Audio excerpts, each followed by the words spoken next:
Ob takšnem lepem sončnem vremenu se Mariborčani zelo radi odpravimo na sprehod. Kaj naša ekipa odkrila na terenu, si poglejte v naslednjem prispevku. Jaz se tu dosti prehajam, ker mi tudi paše senca, pa hodim na pokopališče pa na te. In jaz še nisem imela slabih izkušenj tu, da bi rekla, da bi me kdo napadel, ali moti me edino vandalizem, klopi razbijajo pa take stvari, ne. Kaj pa kakšnega zdrsa v Dravo ali pa kaj temu podobno? To je bil včeraj pa tisti primer. Ja, nisem še tega doživela, pa me je zelo prizadel.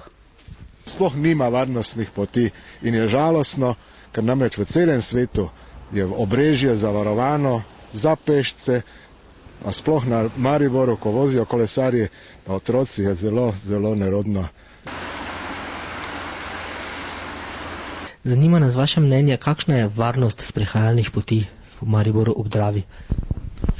Jaz mislim, da sama leva stran je dokaj dobro urejena, mogoče malo bolj desna stran, zaradi pač to je stran tam pod Europarkom, je brežina mogoče res pod velikim naklonom in sedaj v zimskem času, ko so pač poti poledenele oziroma je na njih sneg, obstaja seveda nevarnost, da kdo zdrsne v samo reko.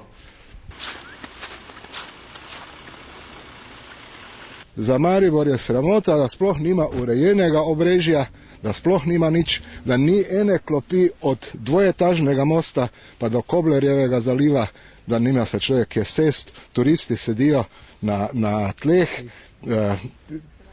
in mislim, da to ni normalno.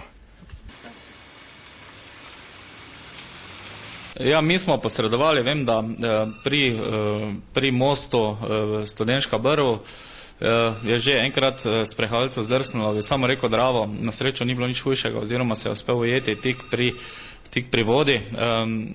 Imeli smo tudi intervencijo, ko je zdrsno na desni strani pri malo nižje od Europarka tudi tovorno vozilo oziroma tovornjak, ki je prešel preveč na mankino oziroma ga je potem po samem pobočju odneslo do reke in pa seveda kadar nekdo sam oziroma skoči, da tako rečem, iz te brežine v samo reko zaradi kakšnih drugih razlogov, to so večinoma naše intervencije.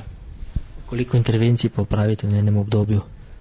Mislim, da za leto 2008 primerljivih intervencij, to pomeni, da smo imeli reševanje na vodi, to pomeni reka Drava plus tudi stoječe reke, stoječa vodna območja tukaj v našem rajonu, ki ga pač pokrivamo, mislim, da je bila številka 14 primerljivih z intervencijami, o katerih se danes pogovarjamo.